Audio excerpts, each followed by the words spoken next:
Ladies and gentlemen, welcome to MTGO Traders. My name is Taryn, and this is today's start officially for Dominara preview season.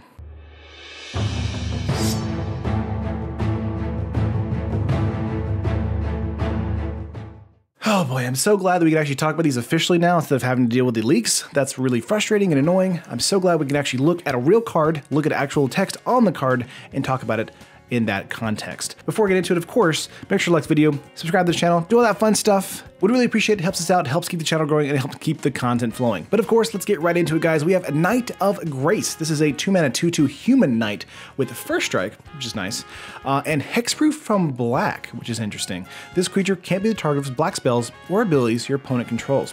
Then Knight of Grace gets +1/+0 as long as any player controls a black permanent. So it does get a pump if our opponent does have a black permanent on the battlefield, which is really cool.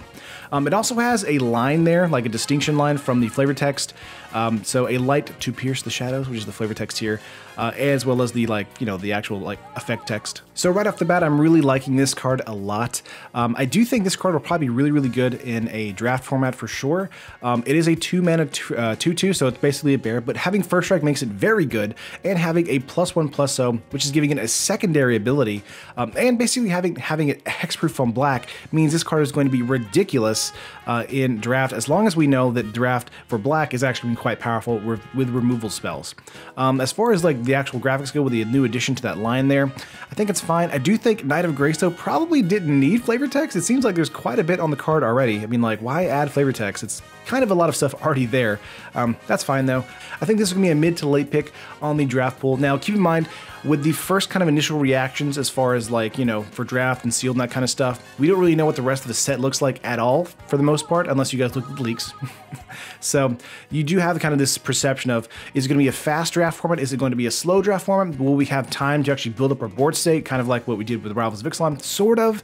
Or will it be kind of like where it's like Ixalan, where it's just kind of really fast and low to the ground? So this is a pretty decent card for a fast, low to the ground strategy, and having it hexproof from black is really decent as well. Moving on here to another card, we have Serra Disciple. Love the art of this, and this kind of feels like an Hour Devastation art piece though, so that's kind of strange. It's a 2-mana 1/1 bird cleric, flying and first strike, again with these crazy abilities. This is also a common, by the way.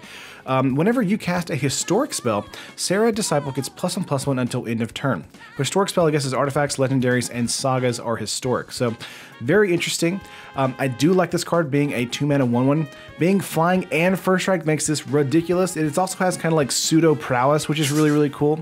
I do think Serra Disciple is probably a really high draft pick in the comments section for draft. Again, probably not going to see any kind of play in a standard or constructed format.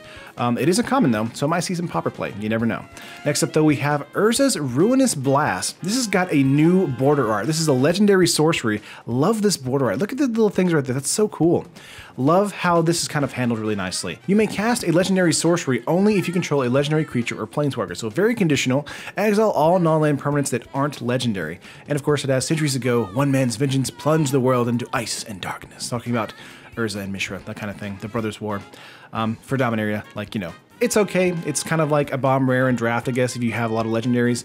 The set is kind of built around legendary, so I think this card will probably be fine in sealed and draft.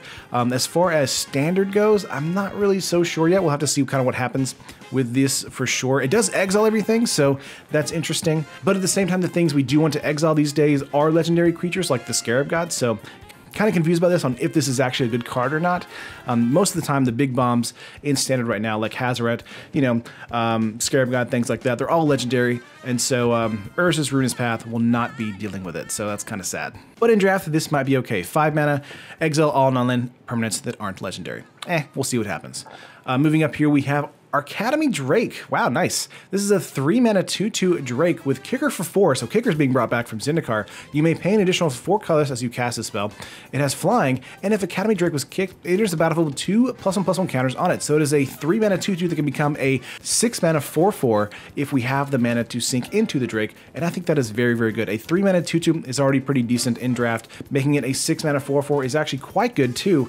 So this does mean this card is very good in the early to mid game and in the mid to late game in both respects. So very good at being able to pay for 3 or 6 mana. Very nice. Excuse me, 7 mana, not 6 mana. Sorry, my math is off. My math is off. 7 mana. So a 7 mana 4/4 is actually not as good, but still, it's better than nothing. I guess I did say that. Sorry about that. Made 7 mana, not 6 mana. Please don't roast me in the comments. I just corrected myself mid-video. Next up for us, we have Sapperling Migration. This is a 2 mana sorcery with Kicker for 4. You may pay an additional 4 as you cast this spell. Create 2 1/1 green Sapperling creature tokens. If this spell was kicked, create 4 of those tokens instead. So 2 for 2 or 6 for 4. So not a big fan of the migration here. It is a common, so it gives you the ability to make 2 1/1s for 2 mana, which is not bad in draft. Kind of like Raise the Alarm. Really do like that ability here. Of course, it is sorcery speed, so we're doing it on our turn, and if we have the mana to dump into it, we do create 4 1/1. So Sapperlings are coming back, so that means that those Sapperling cards that are kind of random in Rivals of Ixalan might be like a bigger deal now, thanks to other cards coming in from Dominara. We'll see about that. I'm not entirely sure, but I do like this being at the common slot. I think this kind of bodes well for the draft format as a whole. Really can't wait to see what else we have in store, and I really do like the art on this one. It's really nice too. Next up, we have Keldon Overseer. This is a 3 mana 3/1 human warrior with a kicker for 4. You may pay an additional 4 as you cast this spell. It has haste, and when the Keldon Overseer enters the battlefield, if it was kicked, gain control of target creature until end of turn. Untap that creature, it gains haste until end of turn. So this is a common. This is ridiculous. So many effects on these commons. What is happening? So much hype. Can't wait to play this set. This is a 3 mana 3/1 that has haste, but if you can pay the extra 4, so basically 7 mana for this, it's a 3/1 that steals an opponent's creatures, and you attack out with your 3/1 and that creature on the same turn. So this could be a great card in draft to be able to close out a match, or just have a great 3/1 attacker in the mid to early game. Again, I cannot stress enough that there's just so many things going on with this card at common. It's ridiculous. Very, very happy to see this in the set in red. Next up for us, we have Flame of Kale. This is another saga, so still not really in love with these sagas. I think it kind of looks even worse with the red here. It's a 2 mana enchantment saga. As this saga enters and after your draw step, add a lore counter. Sacrifice after 3. So 1 is discard your hand, 2 is draw 2 cards, and 3 is if a red source you control would deal damage to a permanent or player this turn, it deals that much damage plus 2 to a permanent or player instead. So that's nice. I really like that. It is an uncommon. Again, I really like the art here. I just don't like how it's split like this. It's kind of difficult to read for me as far as the like how it's kind of phrased in the saga text itself. Kind of confusing. I think this might be pretty good. It's very difficult to kind of tell because of the way these are kind of built. So if there's not a lot of like enchantment or kind of permanent removal in the draft format, this card is going to be really fun, going to be really like kind of flavorful. But I do think the one here where it's discard your hand is crazy. This might see play in some weird like modern deck, maybe like a hollow one deck. That'd be funny. But the 2 there is draw 2 cards, which is not bad. And 3, of course, is just burn our opponent down to the ground. So there are kind of a bunch of decks in modern right now that can deal with like removing permanents or counters on top of permanents and stuff. So this might be seen somewhere in modern. Not too excited about it. It is 2 mana though, so you never want to kind of like rule it out completely. But I do think right now it's just kind of a meh card and probably is going to be played a little bit in draft. Moving on here, we have Vicious Offering. This art, ridiculous. Love it. This is 2 mana instant for kicker. Sacrifice a creature instead of paying for mana. Target creature gets -2/-2 until end of turn. If this spell was kicked, that creature gets -5/-5 until end of turn. So this card is actually quite good. It's basically like our Grasp of Darkness that we want, but it's not double black, but we still have to sacrifice a creature to make this happen. So it's not amazing, it's not bad. It's also just a common, so it's going to be kind of one of those cards there where if you need removal in draft, you're going to pick Vicious Offering. It's not going to see any kind of constructed play because it's just one of those cards where you don't want to sacrifice a creature necessarily. But I do think this card is fine enough, especially being at instant speed, that it is going to be seeing a lot of play in draft and sealed. Moving up here to our artifacts, we have Guardians of Coilas. Nice. This is a 5 mana artifact creature construct. It's a 4/4, and when Guardians of Coilas enters the battlefield, you may return another target historic permanent you control to its owner's hand. And again, historics are artifacts, legendaries, and sagas. So that's really interesting. And of course, the flavor text there that's been, kind of dissected from the line. Archaeologists depend on automations inspired by their previous discoveries at Coilas to guard their excavations. This art kind of makes you think of some like weird MMO like boss that you beat up when you're like level 5 through 10. You know what I'm saying? Like that's kind of what it makes me think. This card's okay. 5 mana 4/4. It's pretty decent in draft. I do think this is fun being able to have kind of like a flicker effect on our side of the field. Wish this card kind of had something else going on. It is a common though, so that's not too bad. But I think this is a really good 5 mana 4/4 in draft and sealed. But that's going to do it for that card.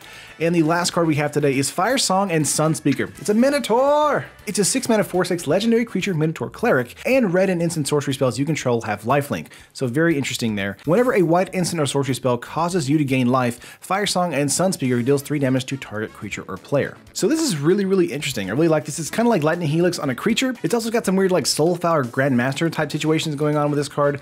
I like this card a lot. It's got a lot of defense.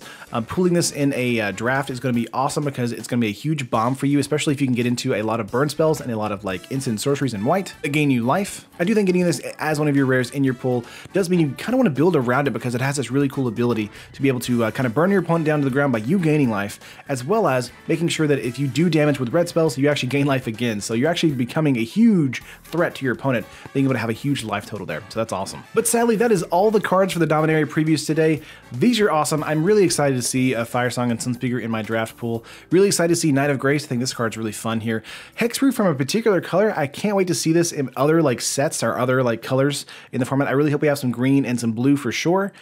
Can't wait for that. I really like that it's conditional like that. I think that's really interesting. It does make the Hexproof kind of more like, I guess, palpable, a little bit more easier to digest as far as like seeing a creature that has Hexproof. So if you're like, you know, you're black-white, it's, oh, Hexproof from black. That's not a big deal because I still have white spells that can deal with it too. And that's awesome. That's really good to get a nice kind of balance to the format in the draft and sealed pools. But of course, that's going to do it for today's video, guys. Make sure to like the video, make sure to subscribe, and I will see you guys in the next preview video, probably tomorrow. So, peace.